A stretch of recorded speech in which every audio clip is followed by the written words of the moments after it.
Our next guest has been one of those critics. Let's bring in Richard Haass, Counsel on Foreign Relations, President Emeritus. Richard, I was asking that question directly after conversations with folks like you who said that the president hasn't laid out a clear case for why now this had to happen and what evidence there was that they were close.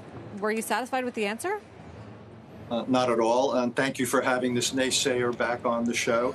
Nothing Steve Witkoff just mentioned, Sarah, was in any way new. Everything he just said was true 6 months ago. So the idea that the United States had to act when it did, that it had to act in the way it did without consultations, without explanations, never giving negotiations a chance, is simply unconvincing. All that said, we can have this conversation as long as you want. The real question is we are where we are. Where do we go from here? Yeah. And the answer to that is, I mean, President Trump, he just told Axios in the last hour or so that here's the headline: there's practically nothing left to target in Iran, implying that we're close to the end here. Well, we may be close. What do you make of that? Look, militarily, we're up against diminishing returns. We've gotten, I gather, most of their ballistic missiles. There'll always be some drones. There'll always be some mines. They can always rebuild. But militarily, we've run up against, again, a certain wall. The question is, just because we've decided we've had enough, there's two other parties to this. It takes three to tango. The question is whether Israel's decided that it has had enough. Clearly not. And just as important, more important, Iran may want to continue the war. So, again, we began this unilaterally, but we can't end it unilaterally. You know, if you can dispute the aim of it, but clearly nobody wants to see Iran with a nuclear weapon.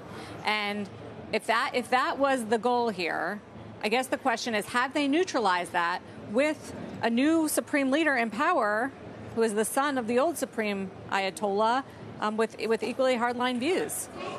I haven't seen that anything has changed to the physical status of the nuclear materials. They've obviously got a large amount of somewhat enriched uranium in the vicinity of Isfahan. You don't know, I don't know what other material may be scattered around the country, what centrifuges, what nuclear expertise. So we've not taken care of the nuclear challenge. My guess is we can't do that militarily. So sooner or later, the only way to deal with the nuclear challenge, the only way I know to end this war, is going to be through negotiations. We can't base our strategy on the hope for regime change. We can't turn to military force to think it's going to resolve all these issues. Ultimately, we're going to be back where we were, having to negotiate with Iran. I don't know. I mean, Steve Witkoff did say that President Trump is always open for negotiations and you know, always wants a diplomatic solution, which is how we got here, which they weren't negotiating in good faith. I think the other question is just whether Iran remains a threat to the world, to Americans, to Israelis, whether they're going to be in bomb shelters again, you know, in coming months or years, because Iran still has missiles and still has this, you know, extreme terrorist regime. Look, Iran remains a threat, both based on capability and potential intentions. And I don't see how the world economy goes back anything remotely like normal so long as we have this situation. Again, we can hope to resolve it through regime change or military force, but that's not a serious strategy.